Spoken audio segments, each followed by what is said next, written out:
Kita bicara tentang mahram, harus diingat ada perbedaan yang sering kali salah kaprah di masyarakat. Gak boleh kita sentuhan nih, bukan muhrim ya kan ya. Gak boleh nih nikah nih, bukan muhrim. Padahal itu sangat fatal, ya sangat fatal kesalahannya. Makanya mesti anak-anak fakultas syariah apalagi HK ini jangan sekali-kali mengucapkan kalimat yang salah yang memang sudah menjadi kebiasaan di masyarakat kita kan, ya kan? Ente nggak boleh kawin sama saya, bukan muhrim. Padahal yang benar mahram. Kalau muhrim adalah orang yang melaksanakan ibadah haji atau umrah dengan sudah melaksanakan ibadah haji atau umrah berpakaian ihram. Orang yang berpakaian ihram itu muhrim. Kalau mahram orang yang haram untuk dinikahi. Nah ini nih kalimatnya ya, harus diluruskan. Apalagi ini calon-calon nanti menjadi kepala urusan agama, kantor urusan agama, penghulu dan seterusnya. Jadi jangan sampai kita salah dalam mengucapkannya kepada umat gitu ya. Jadi mahram Bapak Ibu bukan muhrim. Kalau muhrim orang yang ada di Mekah sedang berpakaian ihram itu muhrim. Sedangkan mahram orang yang haram dinikahi. Tadi sudah dijelaskan secara gamblang ya kan di sini di makalah yang ada. Cuma saya hanya meringkas saja menambahkan dan juga ada pertanyaan-pertanyaan tadi. Ya, ini termasuk qat'iyud dilalah ya, harus diingat nih. Kalau dalam ilmu ushul fikih namanya qat'iyud dilalah. Apa itu qat'iyud dilalah? Ketentuan pasti yang tidak bisa ada rekayasa hukum, gitu ya, diubah-ubah. Makanya ketentuan yang qat'i bukan zonni. Jadi mahram ini adalah ketentuan yang qat'i. Ya. Qat'i adalah ya ketentuan yang pasti. Artinya dalilnya itu ada di dalam Quran An-Nisa 23 dan nanti penjelasannya juga di dalam hadis Rasulullah Sallallahu Alaihi Wasallam. Ya, dalam beberapa hadis ada penjelasan dari mahram ini. Jadi ketentuannya tidak bisa direkayasa dengan fikih seperti fikih muamalah begitu kan. Jadi saya ngajar di Fakultas Tarbiyah di PAI itu fikih muamalah. Nah, kalau fikih muamalah itu ada sesuatu yang zonni dilalah. Ya, karena permasalahan hubungan manusia dengan manusia, masalah jual beli dan seterusnya. Nah, kalau ini adalah ketentuan yang qat'i, ketentuan yang pasti. Karena ini kita harus memahaminya. Yang pertama, mahram abadi. Tadi sudah ya sini ya. Di makalah ada dia. Mahram selama-lamanya. Artinya selama-lamanya wanita ini haram untuk kita nikahi. Haram untuk dinikahi oleh laki-laki ini. Ibrahim. Ya, haram nikahi ini dengan wanita yang selama-lamanya ini. Siapa itu? Pertama hubungan nasab. Yang kedua hubungan sepersusuan. Yang ketiga hubungan perkawinan, haram dinikahi. Yaitu dalam Al-Quran surah An-Nisa. Saya tetap dalil An-Nisa juga, cuma dibagi-bagi nanti. An-Nisa 23. Ya, auzubillahi minasyaitonirrajim. Silakan pindah aja pindah. Ya benar-benar pindah. Lupa saya tadi bilang. An-Nisa 23, hurrimat alaikum ummahatukum wa banatukum wa akhawatukum wa ammatukum wa khalatukum wa banatul akhi wa banatul ukhti. Diharamkan atas kamu untuk menikahi pertama ibu. Nah ini nih nasab ya kan, ibu haram nih. Jangan seperti siapa namanya itu ada kisah si balung udang ya, bener ya? Ya akhirnya dia membuat perahu tuh ya. Itu kisah-kisah apa namanya itu legenda-legenda itu kan ya, yang akhirnya jadi takuban perahu. Nah, itu kan ya. Jadi karena dia cinta sama ibunya, sama emaknya. Karena ibunya itu awet muda. Nah, ini nggak boleh nih, Gibran nikahi sama emak sendiri, ibu kandung sendiri. Ya, ibu kandung sendiri. Dan juga hubungan sedara akib keturunan sampai ke atas. Ke atas tuh. Siapa itu? Setelah ibu ke atas siapa? Nek, ini masuk akeh. Ibu nenek, bukan nenek. Ibu nenek, habis nenek apa ke atas? Buyut, boyok, ya ke atas buyut, ya kan? Wah lah. Nggak boleh. Neneknya awet muda, cantik banget, kita nikahin nenek kita, nggak boleh, haram. Selama-lamanya haram. Ya, ibu kita, nenek kita, buyut kita haram untuk menikahinya. Yang kedua, banatukum, anak perempuan. Nah, anak nih, anak juga haram. Ya, anak kandung kita haram untuk kita nikahi. Dan ke bawah, terus ke bawah. Kalau ibu ke atas, kalau anak ke bawah. Siapa ke bawah? Cucu. Habis cucu apa? Cicit. Habis cicit apa? Cecet, cucu, turut. Ya gitu ya. Sekarang tuh dinikahi itu. Ya. Iya kali gitu. Kan anak, cucu, apalagi cicit. Habis cicit apa? Cecet cocot. Bisa. Ya kan karena banyak anaknya tuh, akhirnya sampai ke bawah. Rasanya nggak mungkin ya. Kita udah aki-aki, masa cucu kita nikahi. Tapi ini Al-Quran menjelaskan sudah detail ini kan. Luar biasa. Anak. Yang ketiga, wa akhwatukum, saudara perempuan. Saudara kita nih, siapa ini saudara perempuan? Saudara perempuan, baik perempuan seayah, seibu, atau seayah aja, atau seibu saja. Ya kan? Paham nggak? Saya seibu. Ya karena memang istrinya satu atau istrinya dua, nah itu, ya kan? Nah, itu pokoknya saudara kita, siapa itu? Kakak adik kita, adik kandung, kakak kandung. Nggak boleh itu. Ya. Nah, na'udzubillah min dzalik, zaman sekarang kan ada tuh. Ya karena memang sudah bertahun-tahun terpisah, lalu ketemu di kampus, suka dia, ternyata adik kandungnya, ditelusuri. Nah itulah pentingnya penelitian dari siapa? Kantor urusan agama untuk meneliti. Ini bener nggak kakak kandung, adik kandung, atau orang lain? Nah itu hati-hati kan. Ternyata yang dicinta itu adik kandungnya. Na'udzubillah zaman sekarang ada sampai punya anak antar kakak dan adik. Di mana tuh ada? Beritanya ada kan ya? Ada tuh kan ya? Ya Allah, sampai punya anak. Na'udzubillah min dzalik. Ya Allah ya Rabbana. Ada juga orang tua bukan menikah, yang menjinahi anak kandung sendiri, ada juga kan? Karena istrinya TKW, ya anaknya sudah menginjak dewasa, cantik, dia nggak melampiaskan biologisnya dengan anak kandung sendiri. Na'udzubillah min dzalik. Nah, ini terjadi zaman sekarang nih. Haram, dosa besar itu, sangat-sangat besar dosanya. Sudah berzina, nikah lagi. Ya kan, nggak boleh, haram. Yang berikutnya siapa? Yang berikutnya haram karena nasab, yaitu wa ammatukum, bibi. Nah, siapa ini bibi? Bibi ini adalah saudara perempuan ayah atau ibu, baik sekandung, saya atau ibu, dan seterusnya ke atas. Bibi kita nggak boleh kita nikahin ini bibi.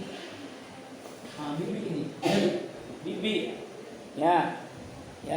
Kalau encing ya. Ya encing lah kalau bahasa Betawi, encing.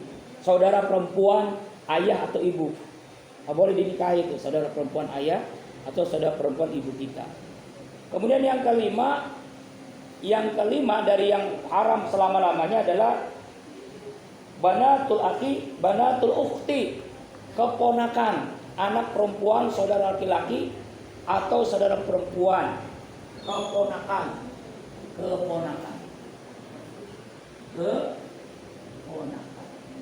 atau kemenakan, ya ada ya, kemenakan perempuan. Keponakan apa keponakan apa kemenakan? Keponakan ya? Keponakan, yaitu anak perempuan saudara laki-laki. Kita punya kakak, punya anak. Anaknya nggak boleh kita nikahi itu. Atau apa namanya? Ya, punya anak perempuan. Ya, ponakan ya? Keponakan. Ini haram selama-lamanya hubungan nasab. Yang kedua, selama-lamanya apa nih? Hubungan karena sepersusuan. Apa itu sepersusuan? Artinya wanita-wanita yang menyusui kita. Kalau zaman dulu itu ada Rasulullah kan disusui oleh siapa? Halimatu Sa'diyah, begitu kan ya. Itulah, itu kan ibu juga. Jadi siapa ini? Ibu susuan. Ibu susuan. Jadi makanya jangan sampai begini nih. Kita punya tetangga, orang tua harus jelasin nih. Karena ibu kita, maaf ASI-nya nggak keluar. Akhirnya dia nitip kepada tetangganya. Kan orang lain kan? Tolong dong, Po. Ini anak saya pengen banget nete. Tolong tetein dong. Nah, nete tuh. Akhirnya dia tetein kan? Nah, dewasa dia ingin menikahi tetangganya, nggak boleh. Kenapa? Karena dia ibu kita, ibu susuan kita. Nggak boleh, hati-hati. Makanya yang tahu siapa? Orang tua kita. Karena ini tetangganya awet muda, cantik, walaupun usianya udah 50 tahun, kita tertarik sama dia. Padahal itu ibu kita, ibu susuan, bukan ibu kandung, ibu yang nyusuin kita. Nah, makanya kan kalau di mana tuh, di luar negeri itu ada bank ASI, air susu ibu. Wah, hati-hati, haram hukumnya tuh. Kenapa? Nanti akhirnya siapa ini, ya kan, yang air susu siapa ini, harus ditelusuri kan. Kalau nggak jelas, bahaya nanti kita nikahi sama dia. Yang kedua, nenek, yaitu siapa? Nenek dari susuan juga nggak boleh. Nenek susuan namanya. Nah, neneknya nggak boleh juga. Ya, artinya ibu yang nyusun kita, dia neneknya nggak boleh juga. Lalu bibi susuan, Lalu keponakan, bukan keponakan susuan, apalagi sama ini saudara susuan. Nah, itu nggak boleh tuh, saudara susuan. Itu namanya haram selama-lamanya, sepersusuan yang nyusui. Teman.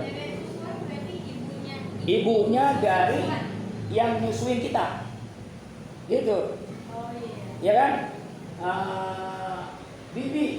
Bibinya dari ibu yang nyusuin kita. Maksudnya dia punya saudara perempuan. Nah, kita nikahin dia kan, saudara kan bibi namanya kan ya. Ponakan juga sama, saudara perempuan, kakak adiknya juga nggak boleh kita nikahin. Dia udah sama, hampir sama dengan apa? Ibu kandung juga. Malah berurutan sampai ke sini. Hubungan sepersusuan. Harus paham nih. Yang ketiga, hubungan perkawinan. Nah, siapa itu yang pertama? Otomatis siapa yang karena udah nikah berarti kan ada besan. Siapa aja itu? Mertua.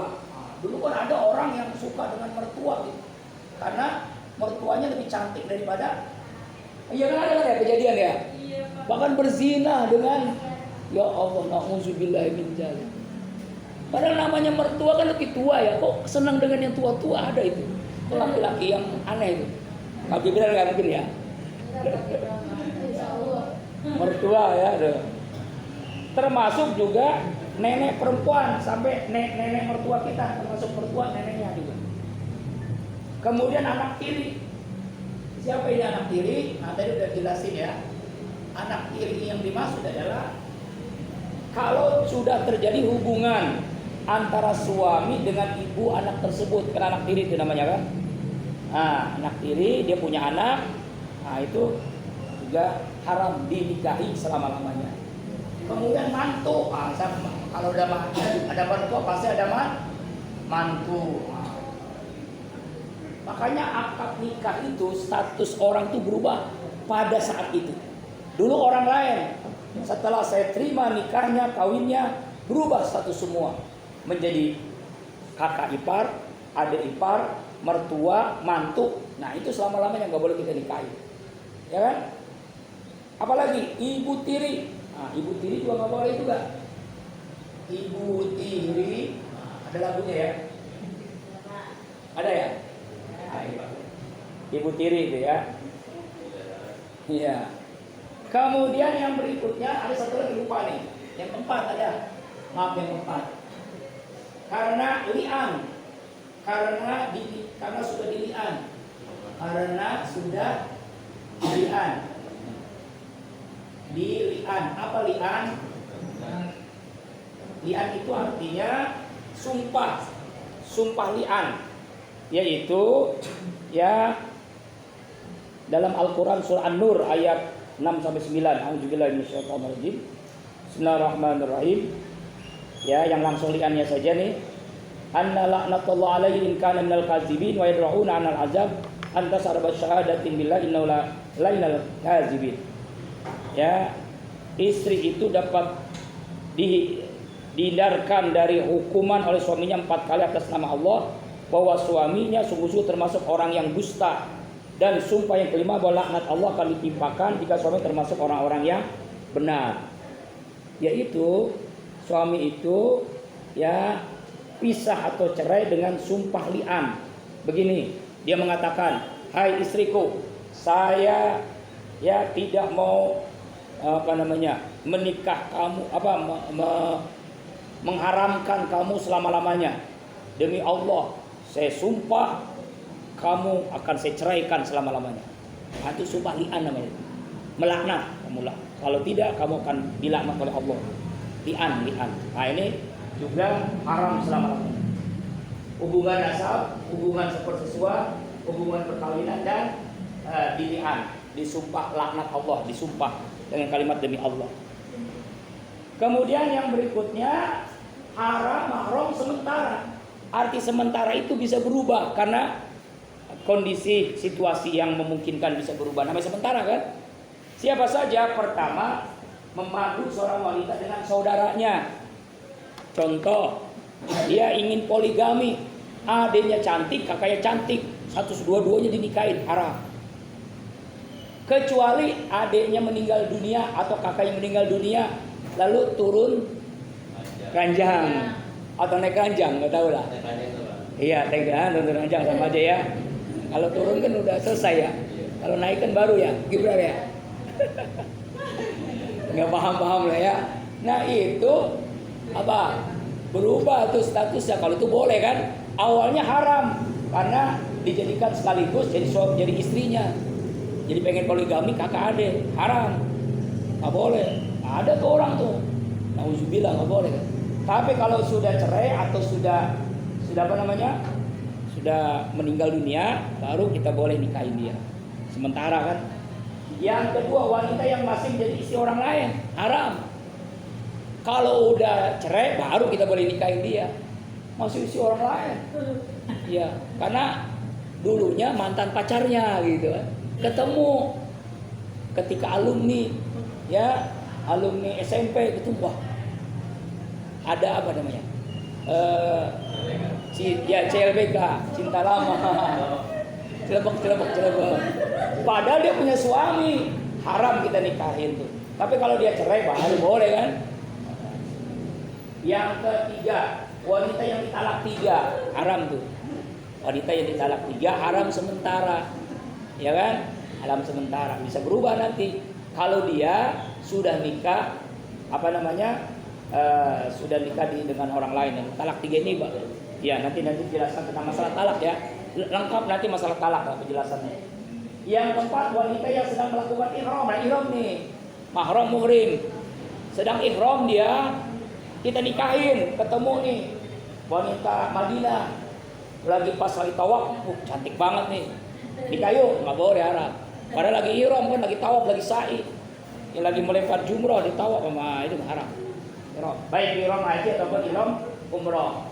Kemudian wanita musyrik, orang kafir, haram tuh sementara. Tapi kalau dia masuk Islam, halal.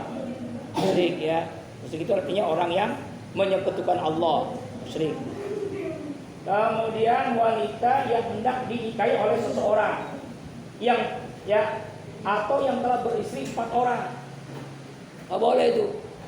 Ya, nggak boleh. Wanita yang dinikahi oleh seseorang yang istrinya udah 4, nggak boleh.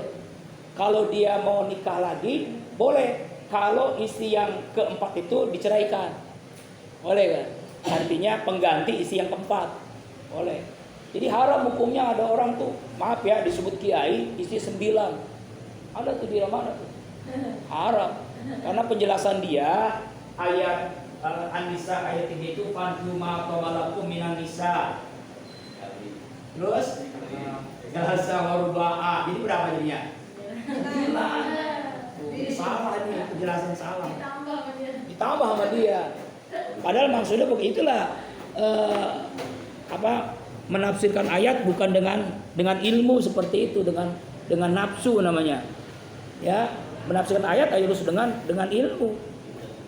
Kan Nabi isinya 11, beda Nabi itu. Khususiat namanya. Ada sesuatu yang wajib bagi Nabi yang kita tidak wajib bagi kita. Yang sunnah bagi Nabi kita tidak sunnah. Contohnya Nabi itu wajib sholat tahajud, kita sunnah. Ya, itu diantara. Nabi itu haram menerima zakat, kita boleh. Haram menerima zakat. Itu diantaranya. Nabi boleh nikah lebih dari 4 orang khusus bagi Nabi. Umatnya tidak boleh. Itu nggak boleh, haram. Jadi kalau orang nikah isi sampai 5, haram hukumnya, jatuhnya zina. Jadi kalau masih ada harapan, saya bisa lebih dari 1. Ya kan? Ya saya ada harapan masih boleh kalau mau. Ya, masalahnya di rumah itu. Tapi istri saya sudah ikhlas ya. Alhamdulillah istri saya sudah ikhlas. Kalau saya nikah lagi, ikhlas kabur. Itu masalahnya. Allah a'lam bishawab. Ada tambahan pertanyaan seputar mahram? Cukup ya? Iya, pemakaran udah paham ya? Karena dia bikin makalah sendiri udah lebih paham. Wallahu a'lam bishawab. Absen sudah? Yang gak hadir siapa?